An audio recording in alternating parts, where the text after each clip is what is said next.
Hey everyone, welcome to this explainer.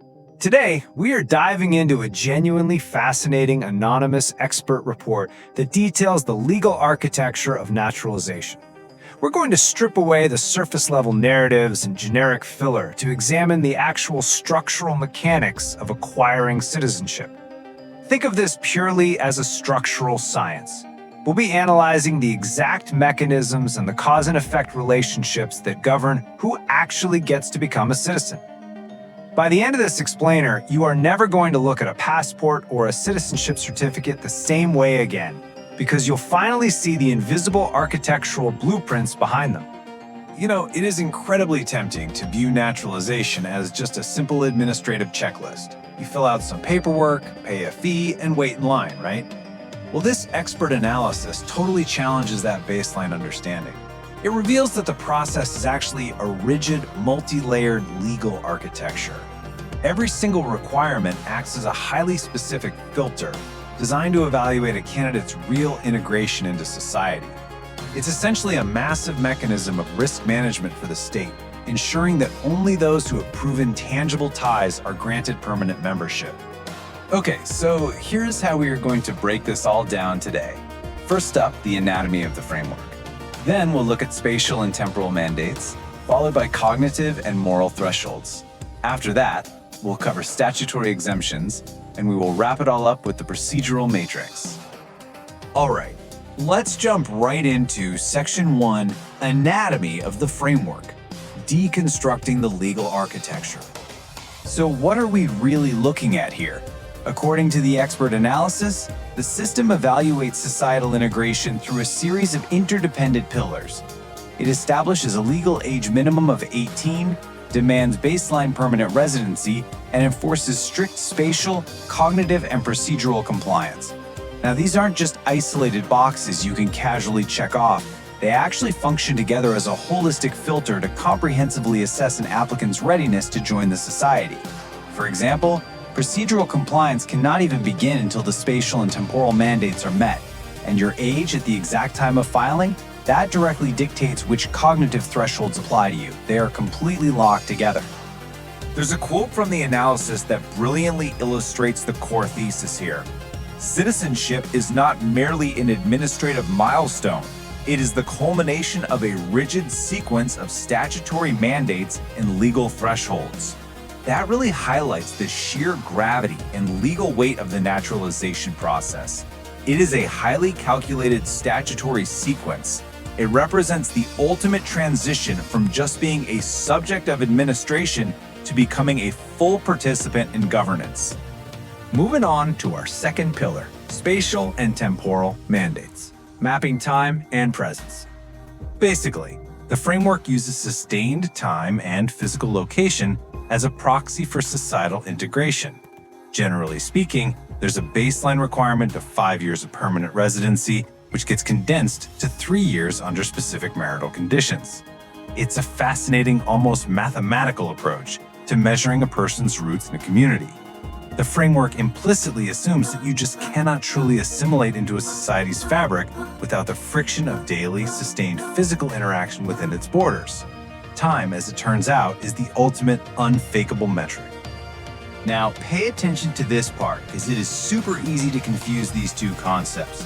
On the one hand, we have continuous residence. This simply means maintaining a primary dwelling, your central hub. But physical presence, on the other hand, is the strict mathematical accumulation of total days actually spent inside the borders. You can own a house in the country, but if you spend most of your days traveling abroad, you will absolutely fail the physical presence test. They are fundamentally distinct. The system demands both the intent, which is your residence, and the physical mathematical reality, which is your actual presence. So let's look at the cause and effect relationship of traveling. Day one of a departure outside the borders starts a very strict clock. An absence of between 6 months and 1 year triggers a legal presumption that your continuous residency has been disrupted.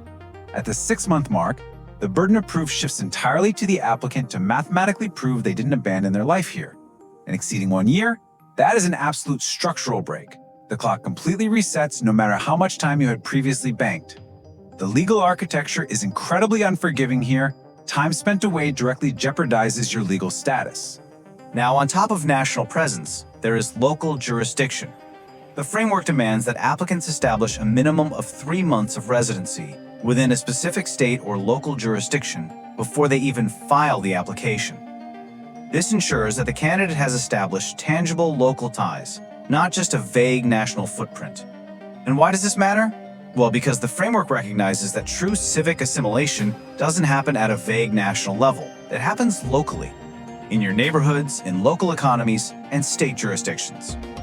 But the system isn't totally inflexible. It actually has some built-in conditional logic.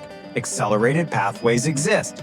The framework modifies its strict spatial mandates for spouses of citizens and active military personnel. This really demonstrates that the legal architecture is built with structural flexibility, valuing specific family ties and military service as an accelerated proof of assimilation. The state essentially calculates that marrying a citizen or serving in the armed forces acts as a proxy for assimilation, overriding the standard mathematical timeline. All right, let's pivot over to Section 3, Cognitive and Moral Thresholds, the internal metrics of citizenship. The report defines good moral character. Now, that sounds like a super subjective philosophical idea, right?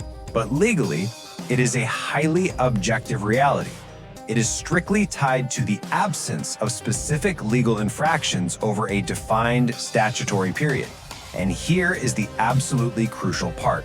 This behavior is continuously evaluated right up until the final second the oath of allegiance is taken. Literally. That means a single infraction on the day before the final ceremony can structurally collapse an applicant's entire multi-year timeline. No joke. Then we have the cognitive testing components. The framework tests 4 distinct linguistic capabilities: your ability to understand, read, write, and speak the language. Alongside this is a test of historical and governmental knowledge. The underlying assumption here is that linguistic and historical comprehension are the foundational bedrock required for meaningful civic participation. The legal architecture assumes that without these linguistic tools and historical context, a person just cannot meaningfully participate in the civic feedback loops like voting or serving on a jury that ultimately sustain the state. Now, here is a really non-obvious detail highlighted in the expert analysis. The statutory evaluation period for these moral and cognitive metrics isn't universal. It actively fluctuates based on the applicant's specific qualifying category. The timeline for analyzing a candidate's background shifts dynamically depending on their exact legal pathway into the system. For instance, someone on an accelerated 3-year timeline has their moral character audited for only those 3 years, while standard applicants face a full 5-year audit. The depth of the state's background investigation dynamically scales with your specific entry vector. Okay, let's move on to Section 4, Statutory Exemptions, the logic of exceptions. Let's walk through this mathematically rigid exemption matrix.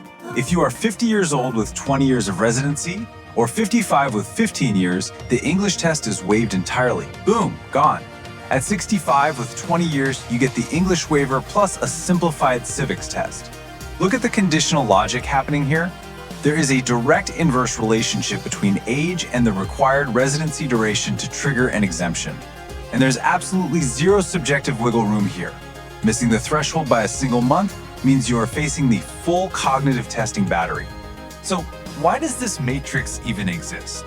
The expert report provides a brilliant insight into the framework's underlying philosophical assumptions. Basically, the system implicitly assumes that advanced age, when coupled with long-term sustained residency, mitigates the need for strict linguistic assimilation. It's essentially saying that decades of peaceful participation in society offset the standard cognitive testing requirements. Now, there are also absolute waivers for the cognitive tests due to medical conditions. But to prevent systemic abuse, these exemptions demand strict, authorized certification.